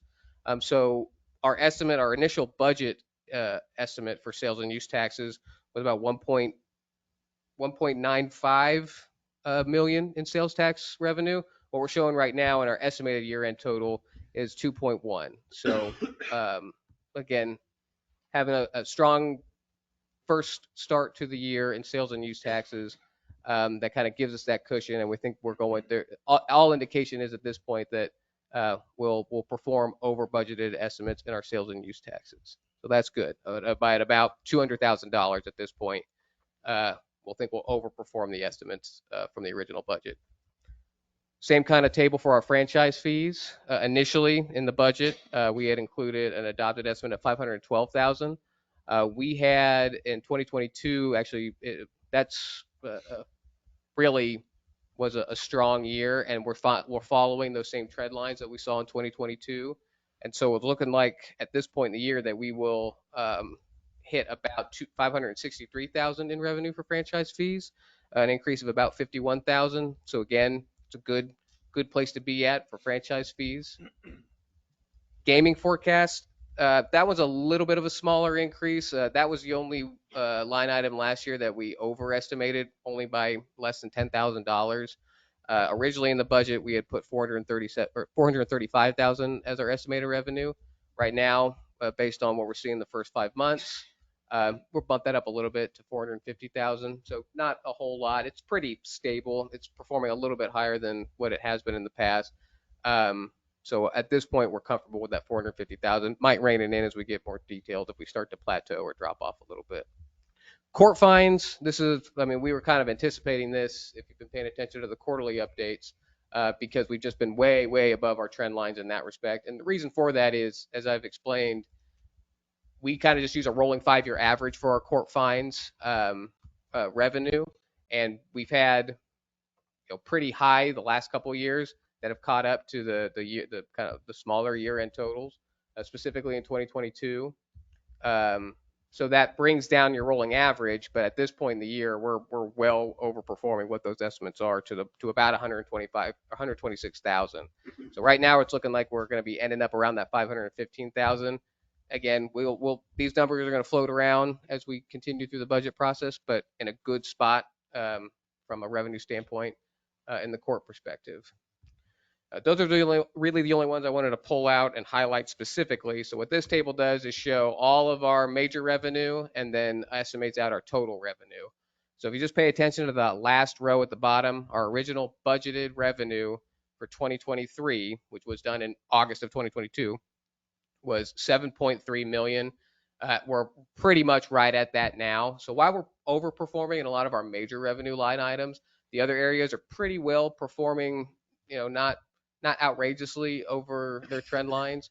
But you also have to remember in that budgeted revenue estimate for 2022, it included a reimbursement for grant positions that we ended up not getting. So we know we're not going to get about $345,000 of revenue that was included in the budget because those grants weren't awarded. Now that has a corresponding effect to our expenditures because that we won't be making those expenditures for those grant positions either. So what this table shows, that 975,000 is our audited fund balance at the beginning of this year, added to our estimated revenue, which I just reported as of all the data we've got up through May,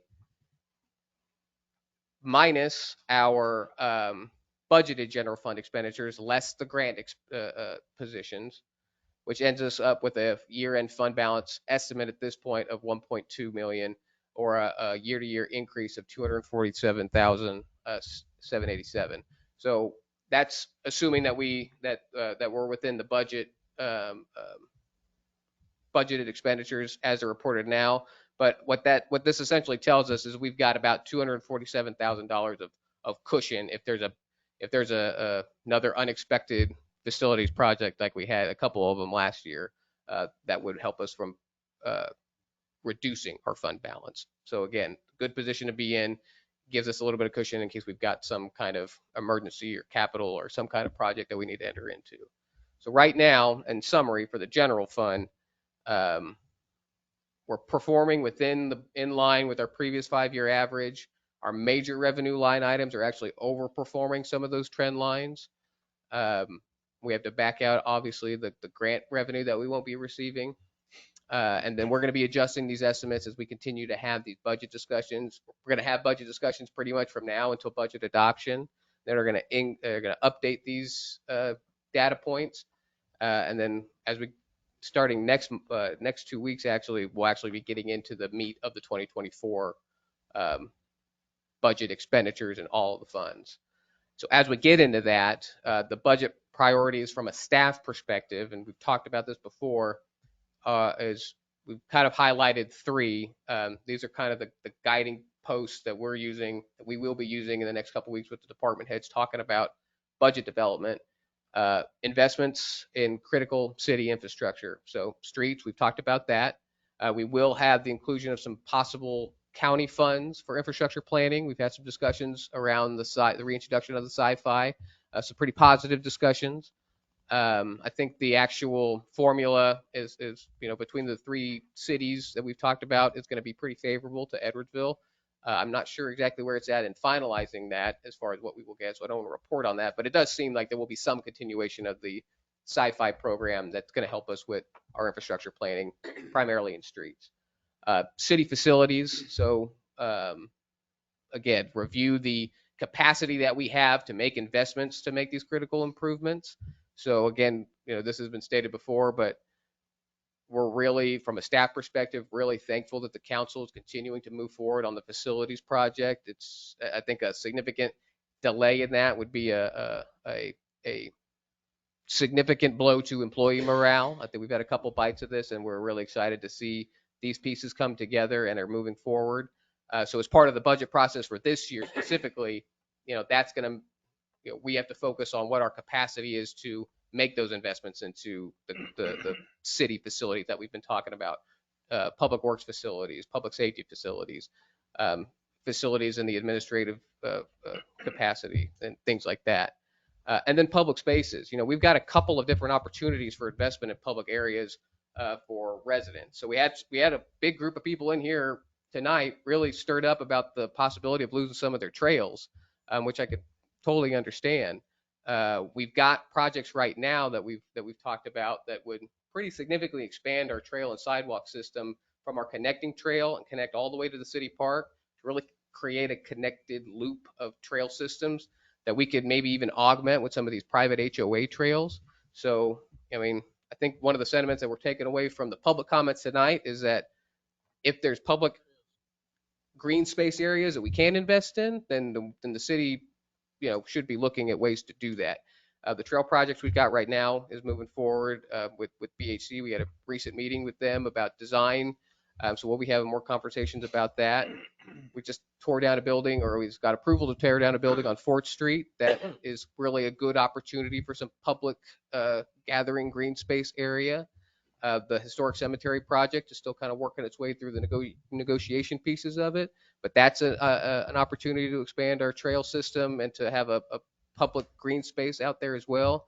It seems like, from what we're hearing, just based on these comments and others, is that's what people are interested in, that kind of development wherever possible.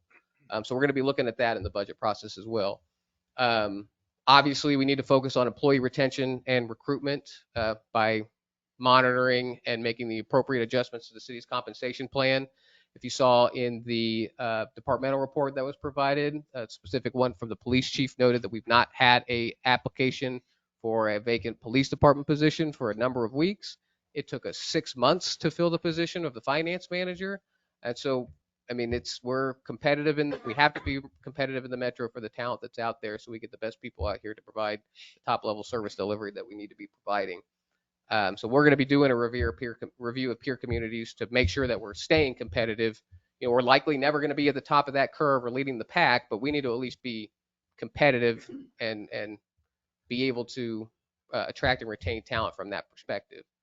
A lot of discussion going around just city manager listserv email chains about what are you doing and what are for pay and benefits. What are you thinking? What are you looking at for cost of living adjustments and things like that? And I don't think I've seen one, just anecdotally, be below 5%. And so, we'll obviously going to put a little bit more scientific look at that and see what exactly we can afford and what's appropriate. But these are just the kind of realities that are out there at this point that we need to be looking at. And then finally, we've done a good job over the last 5 or 6 years of providing that appropriate tax relief to residents where we can. If we can do that, and I think that's a guiding principle from the staff perspective, that we need to identify the areas that we go after. All of these kind of items go into the big STUA budget, and then we'll be walking it through it with you guys. But that's, from a staff perspective, that's kind of how we're corralling our discussions from a manager level to the department heads, and then how we're going to be kind of couching it as we come back to you all. Here's the calendar as it stands right now. We're waiting on the preliminary evaluation data from the county. So that will give us what their preliminary revenue neutral rate is. And so at our next meeting on June 26th, we'll probably have some consideration about the revenue neutral rate, as well as just a more robust discussion of our fiscal year 2024 expenditure levels. Over the next couple of weeks, we're going to be having that conversation with the department heads about, what are your needs, what needs to be included in this budget, and the packaging it and giving it, and starting having those conversations with you all. So that's kind of where I'm at right now, is what is from, as we kind of go and start to have these conversations with department heads, what are the kind of guiding lights that you want us to follow as we're putting together this agenda, or this budget. So we are kind of all working in concerts, and all boats are going in the same direction, so we can get to a good document and keep moving with this good momentum. If you've got questions for me, I'm here, but this is I'll turn it over to you guys for comments. I wanted to ask you, Zach, what are some of the allowable expenditures on the sci-fi funds that are coming in with? So it's pretty broad. We've been taking a look at the original language when it was first introduced, but essentially it's a blanket infrastructure. So we can interpret that however we want. We're probably not going to go buy equipment with it, but if it's got some kind of infrastructure component, then that's essentially the umbrella that we're working with. So then I had asked about the money that supposedly the $1.4 million coming in. Do we ever get any guidelines on what that can be spent on? Like an instruction. My understanding, you're talking about the county ARPA funds? The ARPA funds. My understanding is the county has contracted with a kind of a grant administrator. Quite truthfully, I've not been too involved in those discussions about what is allowed, because they've got their own. There's a certain state criteria, the federal criteria. So we still have the $678,000 of federal money that came to Edwardsville, which we do need to spend before the end of 2024. We need an instruction book to know what we can spend it on. Well, so on that note, as far as the money that we have, it's pretty broad, because what we did is we accepted the money from I can't remember the term, but essentially Revenue loss. There's a revenue loss to titling to it, but essentially that whole $678,000 we were able to absorb and use for kind of programmatic purposes, and we have to report on that, and there's certain restrictions to it, but there's really I doubt there's going to be many suggestions from the dais that are going to be within that restricted use purpose, but we're kind of putting together our there's a lot of, I'll call them software needs and an administrative standpoint that could have some high dollar attached to them, that it would be nice to have just use that kitty that doesn't affect the property tax levy in any way. It's just money out there. So we're kind of looking at those programmatic purposes for that money to present to you during this budget process for our ARPA funds. Now the county, as I mentioned, has this third party facilitator for those funds. I'm not entirely sure what those restrictions or guidelines are for those projects. I can speak to that a little bit, because I've been involved in that, and they have attorneys and not really grant committees, but people who are in charge of distributing the funds, and the money coming through the county has much stricter, narrower guidelines, and having to assist in helping with folks that are disproportionately impacted, and they're a lot narrower scope that we can use those funds on, and we're kind of waiting to hear back from that group as far as how narrow that scope is, what check boxes need taken care of before disbursement. But the city ARPA funds are much, much broader, and that was the some. About 680,000, yeah. Yeah, and so that, my understanding is we don't really have much limitation. I know, I believe Councilman Bishop had even mentioned maybe using that toward like Richland or something like that before. Toward what? Richland.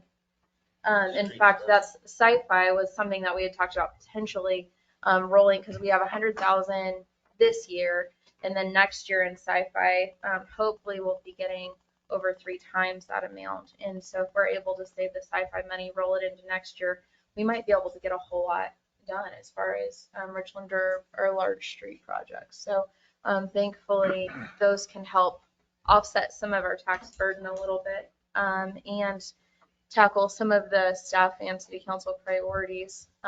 So I should with our note street. then from a street maintenance perspective, typically when we have those kind of street projects, they come from the special street fund, which is not primarily funded through the property tax levy, or really at any level. It's got funds from the county highway fund and the state highway fund, but there's those kind of projects, those Richland projects, the projects we talked about tonight, are not property tax levied projects. They've got a separate fund that's funded through a separate mechanism.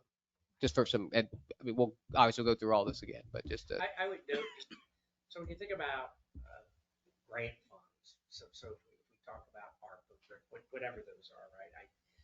I think the caution, you probably all heard me say that before, right?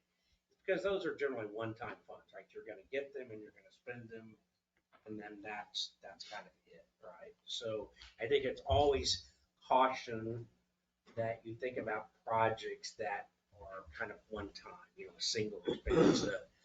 I don't think that you can spend it on labor-related items, labor being cost of people, right? Generally speaking, on those types of things. But I would always caution against doing something like that where you're going to have ongoing costs for many, many, many years, unless you're saying, hey, we're going to use this kind of as a startup to get a program going, and we know that in year 3, 4, 5, whatever, that it's going to have an impact on, it's got to get funded through taxes or some other reason. That's just my personal caution. Always has So think about those things. Let's not get into items that just have a long-term ongoing cost. I know I won't necessarily be here to give that a guidance in the future, but So a good example of what the city manager is kind of referring to is one of the items that we were looking at as possible presentation to the council for use of the city's ARPA funds is an update to so we use a system called Fund Balance through Tyler Tech, which is just severely outdated. It just needs a general overhaul of the system to just increase its functionality, increase its level of service from a utility billing perspective to residents. There's a lot of functionality when it comes that could streamline the processes as it relates to permits and codes and things like that. Now that upfront cost is pretty significant. It would be nice it's nice that we've got this $670,000 to consider using for a potentially $120,000 software upgrade. Now there's cost to maintain that going forward that would be built into utility rates or things like that. But the kind of property tax saving that you're talking about is probably more in line with those kind of major those kind of projects or purchases that have got that big sticker shock at the front end, and then you kind of work it into the budget going forward. I know one thing that when we're talking about council priorities, one thing that is very important to me. If we recall, when the tax appraiser came in, he said that there was an estimate of about $900, was it $900 or $700 per household, that if the taxing entities across the board left the mill levies the same and it was just a recognized increase of assessment, it would have been, I think it was at least $700 per household of an increase. And I know a lot of people in our community are really struggling, and that could break them. And so the last thing listed on the priority board before this vote, that was reducing the tax burden. I'd like to just keep that like as something that we keep in mind and have at the top of our priority list, is reducing the tax burden when we're able to, because a lot of folks are just getting taxed right out of their homes in Wyandotte County. I know streets are another really, really important thing to our residents here in Edwardsville. And one thing I'm really excited about is the street maintenance plan that we've begun. And I think we've seen a lot of great things going on with our streets in the last few years, and they've come a really long way. So I'd like to keep on track with that as well. I will say, and under the tax burden thing, and I think you and I maybe spoke about this briefly. So I think one of the things we have to remember in this community that's a little bit different is it's about 2/3 of your taxes are coming from the commercial industrial base. And so when you do a mill levy reduction, you're kind of giving it to the industrial business base. And I'm not saying they don't deserve it, but most of the requests we hear about are the residential areas. So one community that I just happen to be talking to is similar, right? There's more around sales tax, but they have this large fund of sales tax. Really. And so when they start talking about their mill levy, their property tax rate. So one of the things that they have done is in lieu of necessarily adjusting the property tax rate is seeing if there are mechanisms that they can take those dollars and put them back into the residential side, right? So they've done things like, say around code enforcement, where what they've done is instead of taxing, they're taking that big chunk of money from their industrial portion and using it to help residents do things. Maybe it's home improvements, maybe it's code enforcement, maybe it's any the things that people talk about. This is what is hard for me to do, and so I thought that was a really good idea. I never quite honestly thought about that because most communities, right, residential, 70%, 60-70% of your property taxes, and we're kind of the reverse. So I think maybe and we've talked about this, there may be some options like that we look at, which still helps with the tax burden, but it may be focused more on the residential tax burden, right? And as you all know, I mean, right? So one bill, the commercial pays two and a half times to one, right? So they're paying 2.5 times more than one, but it takes a whole lot of residences to match one commercial business typically, especially when you're talking about large industrial projects. So I think there'll be some things around that maybe is worth looking at. I mean, again, we hear about people talking about how do we preserve green space, how do we preserve our neighborhoods, how do we do those things? Are there ways to do that and maybe recenter those dollars into those programs? Well, and I think that's all really versus important. just across the board. Right, but what the things that I'm hearing are how am I going to pay my electric bill? How am I going to pay my tax bill? How am I going to pay my mortgage? And so while like the budgets are really important, I want to make sure like if there's things we can invest in, maybe lowering the solid waste bill or something like that, by that help the residents right in their bank account, I think would be fantastic. And that's exactly, I mean, that's a good example, right? That is a very good example. Is there something you could do around that, right? And so I don't know. I just thought it was again, it's one of those things. You're at a meeting and you start talking about this stuff, and it's like, well, that's kind of an interesting, different way of addressing this discussion around, again, difference between mill levy and tax burden. And I've always focused on the tax burden, and then unfortunately, or fortunately, we've done the better job of dealing with tax burden. Is how do we get the rest of the broader entities in addressing tax burden versus just purely mill levy. Right? Yeah, that's the challenge that we kind of find ourselves in, especially. I mean, it started last couple of years. It was really apparent, and it's going to, depending on how the valuation shake out this year. But we get to the point where we're essentially cutting off our nose to spite our face, in that we can provide as a city, with the 24% control that we have over somebody's total property tax bill, and provide some level of relief that we can offer and still maintain a level of services that people expect.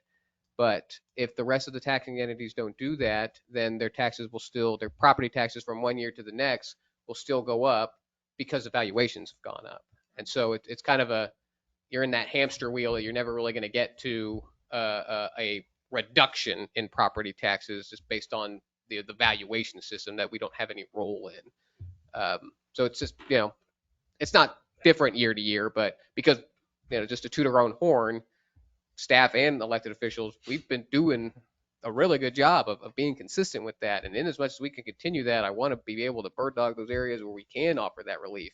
It's just frustrating that the rest of the taxing entities haven't really followed suit. And so you're still hearing the same stories year after year, despite us lowering the mill levies 10% over the last 5 years. And that's one thing that is absolutely needed to take into consideration. This is between the state, the city, the unified government, the library board, the community college. The community college gets almost as much as we get as a city to run a school, while we have to run our city hall, our police department, our fire department, municipal court, our parks and rec department. It just doesn't make any sense. Unfortunately, when I hear the entities speaking, they're saying the same things. Well, if we lower it, they're just going to raise it. And so hopefully they'll get some accountability and do their part as well, because I agree, we've had this as a consistent priority. I've talked to Chief Whittam about this a little bit, as he's a resident here in Edwardsville as well, and he says, if my tax bill's going to pay for the services I receive, I don't mind it so much. These are the service roads I'm driving on every day, and the police and the fire who is going to respond to my home, where a huge chunk of our money is going to services that we don't see anything out of. And so I absolutely agree with that. And I think it's really important when we have the revenue neutral meetings coming up that council be engaged and our community be aware that we need to be holding these other entities accountable and paying attention to when those meetings are. And I wish I did have, 5 more hours in the day to put towards researching this, but I just would be shocked if there's another city the size of us who has lowered the mill levy as consistently as we have over the last 5 years. It's just not, anecdotally, I don't come across that where, we're lowering the mill levy again a quarter mil, or we're lowering the mill levy again a half a mil, or we're lowering the mill levy again for 1 mil. It's just not that common, but it's been that guiding post that we've had from a budget standpoint that bore out in all of the adopted budgets we've had for the last 5 years. And it's just, I don't want that to get lost in the morass of values going up that, we're cutting to the bone to offer the level of service that we can, and essentially leaving money on the table so we can offer that kind of relief. Zach, I appreciate you staying on top of all these numbers. I mean, this is a great presentation as always. I do want you to continue to focus on wages and salaries for our staff. I want us to make sure we are competitive in the market. I mean, we've all know how problematic it's been filling our positions that we have open, and that's a burden that a lot of you carry, and a lot of you've carried it for a long time. I mean, we have a current police officer opening, and I think we also have fire guys that are open as well in our fire department. So I definitely want us to make sure we're competitive. So please do your due diligence and make sure to get those numbers for us and see what we can do on that. I understand about saving and cost reduction, and I think hopefully we can get some traction on the pilot reduction, and that'll be a benefit to everybody for sure. In our city. So I'm looking forward to seeing the results of that. But I'm just please stay focused on those salary and wages.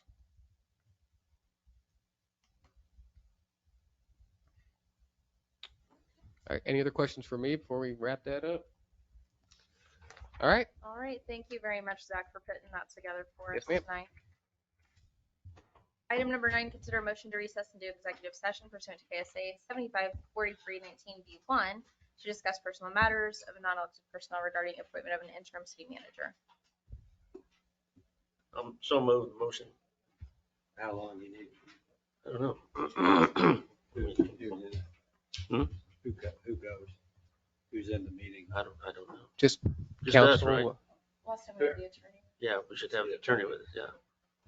How much time? 20 minutes? 15? Turn at 8:20, 8:15. Yeah. And I don't mean to be, but I'm just, who did you say that you want in? Well, we should have the council with us. Okay.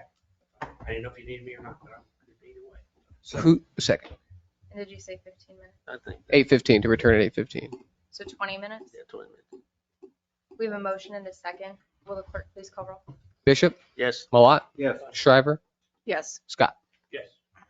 No offense. No, no, no. I don't care.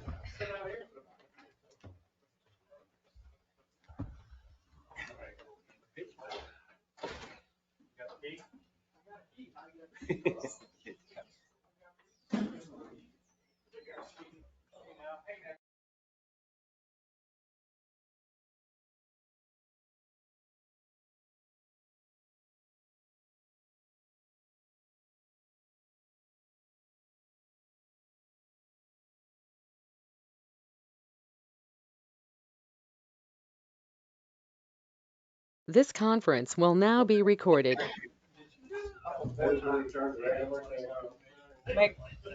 Make a motion? Second. Bishop? Yes. Malat?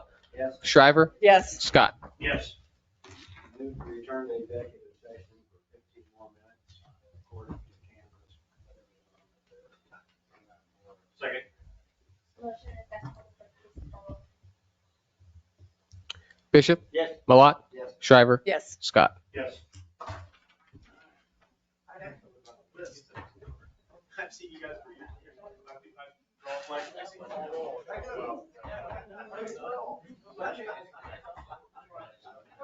This conference will now be recorded. Make a motion to return to regular session. Move to return to regular session. Second. No action. Oh, thank you. Yes. All right. Oh, Been a motion. I fell off the stage. Motion and a second. All I right. might- Yes. Will the clerk please call roll? Bishop? Yes. Malat? Yes. Shriver? Yes. Scott? Yes. I might have to go back to sitting there. This is dangerous. All right. Get you some training wheels for that thing. City manager report. Do you have anything for I us have tonight? nothing to add to tonight's report. Mr. Nye. Make- Zach, do you have anything for us tonight? Only to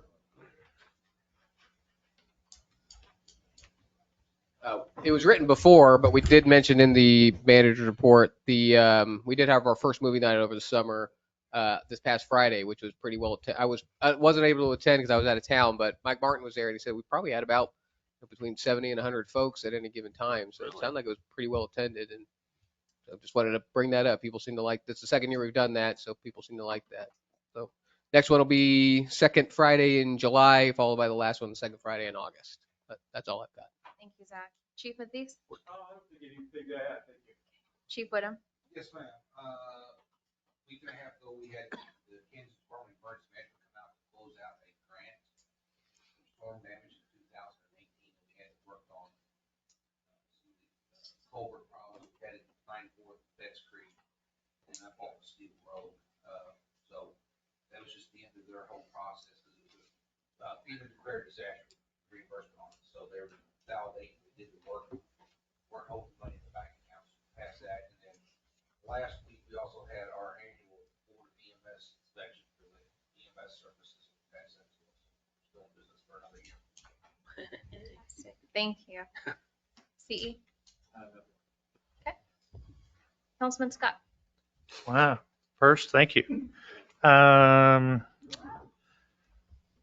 Mike, on that email I sent about the property, 4th Street and 32 Highway on the tall grass, weeds, whatever, the 3-foot tall stuff? Yeah. And were you able to get a hold of them? It's For under- Zach? Well, I'll let. Code violation? Chief probably more. Yeah. Well, the property owner called, and I directed him to our code enforcement officer, so I think everybody's in contact. Most of, if you see high grass and weeds now, most of those properties have already been noticed, given notice. Some of them have previous notice, and we don't have to notice them again. And what the delay really is, number one, our code enforcement officer was on vacation through the day. He'll be back tomorrow. And so we'll have a little more information. But Supreme Green is our contractor who does that work. They are swamped, and a little bit of rain here and there throws the schedule off, but these are all on schedule to be mowed, and if they haven't done it, we're gonna be mowing them. So it's a broad range of properties across the city. Okay. And then, Mike, I think you responded to that on repeat offenders, there's a citation that can be involved. Is that Right, the, it can be, so process, I mean, generally, you know, if it's somebody we don't deal with very often, generally code enforcement officer just make contact with them. If it gets solved, we don't get to there, then they get a formal notice. And for high grass and weeds, they just have to notice once per year, right? It says that in the notice. If they fail to do that, that's when we contact our mowing contractor. They mow the property. We assess those. They have 30 days to pay it. If they fail to pay it, then it Goes to becomes a taxes. special assessment, right? And if they are multiple offenders, then certainly the officers or whoever have, I mean, it can be a couple different ways that they can be cited in addition to those. It's not one or the other. It can be both. It doesn't happen very often, but it can be. Am I incorrect? No, that's absolutely correct. Yeah. There's a lot of absentee Yeah. vacant property owners or estates, that sort of thing that you have to deal with. Yeah. And so that's why the tax assessment works the best. Number one, we're providing public to a private service, right, where they're mowing their grass. And then the next piece, if we have some offenders that just simply don't want to comply, that we know who they are, then we can cite them in addition. Because if we mow it, you're gonna go on the tax rolls. That's how it works. okay. And then Mike, at the last meeting I asked for you to prepare or not an appraisal, but Some form of a post agreement. there you go. Thank you. I've been kind of working and thinking on that. I will get something out to you all. Okay. Okay. I appreciate that. Address that. I'll send it to the council. Thank you. That's all I got. Councilman Trevor? Okay. Throwing everybody off. Want to thank all of the residents from River Falls and the couple of other HOAs that came tonight. Blindsided, I think, all of us, and it's a very, I can see why they're very bothered about that. I was talking with Councilmember Scott. That's how our Williamson Farms subdivision was an HOA. Then we dropped the HOA till they filled all of the lots, and I think there's one or two maybe on the back. Right. Anyway, myself, our family, we have to take care of special sections that the developer should be, but we do it because that's kind of how it goes. So I was kind of following along and feeling their pain, that it's a pretty messy situation. So hopefully our attorney can dig up some information, give them something they can work with. Hopefully this can be rectified because they're very passionate about that property. They've evidently taken care of for 15, 18, 20 years. So. And this issue, it's not uncommon. I mean, one of the challenges of HOAs, right, is so when we do these plats, we say the common areas, and they're going to create an HOA, and the HOA is going to take care of it. And then when the HOA doesn't take care, then generally we get the call and say, well, why can't the city come take care of this for it? And the problem is, right, that is private property, right? It's not HOA is. public. It's not a public park. Then they want to say, well, we'll just give it to the city and become a public park. Well, I mean, that's a policy issue. That means you want to now take over all these spots at public parks and the cost, and, you know, et cetera. Right. I mean, I understand it, but I don't know all the ins and outs. And I think where it gets convoluted sometimes, is if we have to go in and just like that case, if it's a common area and they don't maintain it, and we get a complaint or there's problems, and I know in that area, there was one house right behind the house, the grass was taller than the fence, right? I don't know if somebody came and cut it or what, but I mean, I know there's been problems like that. But if the city goes and does that, then we are going to notice whoever. Again, this particular case is you have a developer who has been out of this, and right, we dealt with the same developer when we did. I know there was something about eminent domain. We never used eminent domain on what was common area, which is Riverfront Park, right? So he deeded that property to us because he didn't want to maintain it. Right. And So it is a little bit of a weird case. It I is. agree. It is. I mean, it's. And I don't know all the ins and outs, so. I would ask, the property you're talking about is the corner of K32 On the northeast side, yeah. on the northeast side. Yes, that's our every year. Yeah. I'm sorry to There's be. two parcels. And they're in between dollar store and, Yeah, yes. Every year. Every year. Every year. All of every it's mowing. there, yes. Yes. Sorry, look at all the time waste and all the channels going, just cut the grass. Just have somebody cut it. But, Yes, so if we're going to take special actions, go ahead. yes. Okay. Well, you know what? We cut our grass. Yeah, that's. the It was last summer, we were having some friends come over and we're telling them directions. Oh, at that corner where that real tall grass is? Kid you not. Well, it's embarrassing. That's a blue stem, that's natural. Like to thank Commissioner Stites was here, I think, earlier. He was, yeah. Thank you for coming to our meeting. I believe he got contacted by a number of those homeowners. Yes, said sure he was going did. to come and Gotcha. observe. Yeah, I did. Chief Woodham, is there going to be a fire academy this summer? Okay, that's all I needed. Several people asking about that. I've told several people there's a lot that goes into that, so. Yeah, we found out last year, just trying to run that, and everything else is budget wise. I was pulled every which direction, and then still have to sit there and try to manage emergency services, and then allow them to still be able to make calls. Right. Still need somebody to Right. babysit kids. It was paid for by a grant, basketball. No, I totally understand. There's been a lot of people asking. It was so well received. So, thank you though. Thank you for doing that. I know it was a lot of work, but I think, UG has several academy, or camps or, whatever you call it. I think they have a police one, don't they? I thought I saw something. Yeah, they I have a get, Police athletic league and all that. kind of right, stuff. right.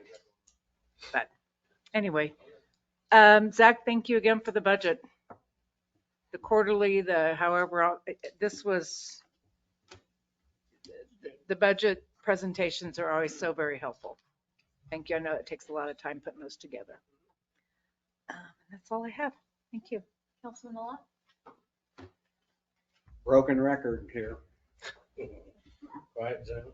I found on our wonderful social media, we have a 35-mile-an-hour speed limit sign south of the railroad tracks on 4th Street in a 25-mile-an-hour zone. Have you seen that? If you come out of the bank parking lot and head south, on the other side of the track, there's a 35-mile-an-hour speed limit sign. Is that speed limit 35 miles an hour? How long's that been there? I saw it on Facebook. They took a picture of it and said, I've been going 25 miles an hour on here for 50 years. On the north, as you go north. As you're going south. South of the tracks. Yeah. South of the tracks on the west side. Yeah, I don't think that it's 30. It shouldn't be 30. That's good hill hopping, but I don't think 35 is good. We will review it and replace it as necessary. And speaking of signs, dog on leash signs at the park, please. Do that. I think we've ordered. I've Did had we a order couple those of. signs? No, the dog. Yeah, the dogs signs. display. Dogs on leash at the city park around the walking trail. Okay. We We have some complaints of people that dogs are loose and they're running up aggressively toward other people and so forth. How do you like me asking about silent crossing progress, please? Is there supposed to be a fence put in or something to eliminate the train whistles? That's the answer. I'm sorry. I have not heard anything. They said they were waiting on the fence material to arrive, and as soon as they got there, they put it up. It's to the point of I mean, I wish I could. Yeah, I don't it's to mean the to be point of flippant, just but- ridiculous. I mean, it is absolutely ridiculous. And this is probably none of my business, but I'm going to ask it anyway. We're discussing 32 highway medians underneath 435. And are we seriously thinking about having Edwardsville Public Works work on 32 highway mowing? I hope. I don't think we need to do that We at had a all discussion. whatsoever. I think it's a safety issue for our crews to be out there. I don't think it's our job to We do did that. try to work with, KDOT one day. It ended up raining. Eugene was gonna be there, but it rained and they had to reschedule. So if you guys, they were gonna see him, couldn't make it. We did it for, I think, 4 hours. I don't think there's any reason for any of our people to be working on that I highway got an email, whatsoever. they're not gonna do it.